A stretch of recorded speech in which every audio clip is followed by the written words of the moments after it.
नमस्कार, आप देख रहे हैं नेक्स्ट 9 न्यूज़ और मैं हूं आपके साथ मनीष कुमार सैनी। दिल्ली की मुख्यमंत्री आतिशी ने उपराज्यपाल वीके सक्सेना के उस निर्देश को चुनौती दी है जिसमें राजधानी में विभिन्न धार्मिक स्थलों को हटाने की योजना बनाई गई है।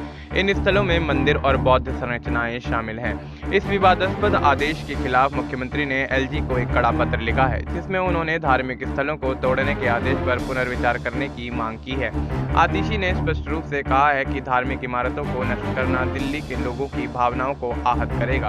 उन्होंने इन संरचनाओं के सांस्कृतिक और आध्यात्मिक महत्व पर जोर देते हुए कहा कि इन संरचनाओं को ध्वस्त करने से इन समुदायों की धार्मिक भावनाएं आहत होंगी। दिल्ली के लोगों की ओर से मैं आपसे अनुरोध करती हूं कि इन मंदिरों और पूजा स्थलों में से किसी को भी न तोड़ा जाए। मुख्यमंत्री ने इस फैसले को दिल्ली के सांस्कृतिक ताने बाने के लिए हानिकारक बताते हुए इसे दिल्ली के बहुधार्मिक समाज के लिए हानिकारक करार दिया है।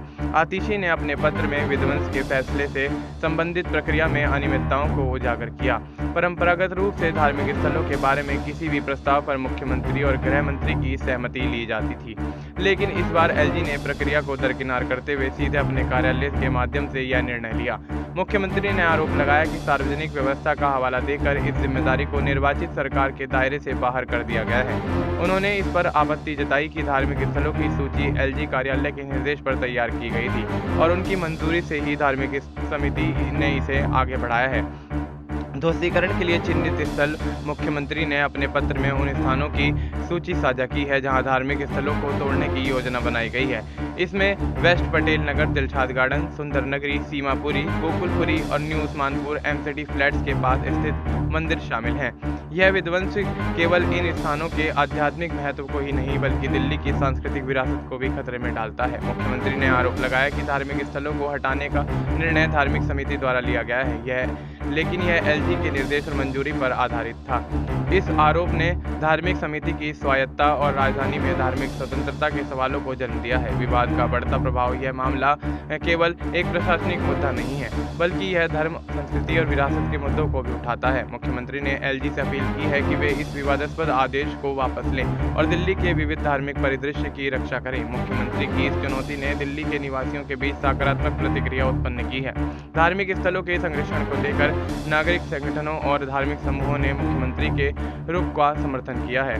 धार्मिक स्थलों के विध्वंस को लेकर मुख्यमंत्री आतिशी और एलजी वीके सक्सेना के बीच का यह टकराव एक गहरी बहस को जन्म दे रहा है। यह मामला न केवल प्रशासनिक प्रक्रियाओं की पारदर्शिता पर सवाल उठाता है बल्कि दिल्ली की धार्मिक और सांस्कृतिक विरासत के संरक्षण की आवश्यकता को भी उजागर करता है। एलजी के फैसले का क्या परिणाम होगा यह देखना अब बाकी है, लेकिन इस विवाद ने राजधानी में धार्मिक स्वतंत्रता और सांस्कृतिक सम्मान के महत्व को फिर से चर्चा में केंद्र में ला दिया है। अब देखना यही होगा कि दिल्ली की मुख्यमंत्री आतिशी जिस तरह से इस मामले को लेकर एलजी के खिलाफ पत्र लिखकर उनसे अनुरोध करती हुई नजर आ रही हैं, तो क्या एलजी इस पर कोई बड़ा एक्शन लेते हुए नजर आएंगे या फिर मंदिरों को विध्वंस करने की प्रक्रिया को कहीं ना कहीं वो अंजाम देते हुए नजर आएंगे। फिलहाल आपको इस मुद्दे पर क्या कुछ लगता है, आप अपनी राय हमें कमेंट करके बता सकते हैं। बाकी देश और दुनिया से जुड़ी तमाम जानकारी के लिए आप देखते रहिए नेक्स्ट।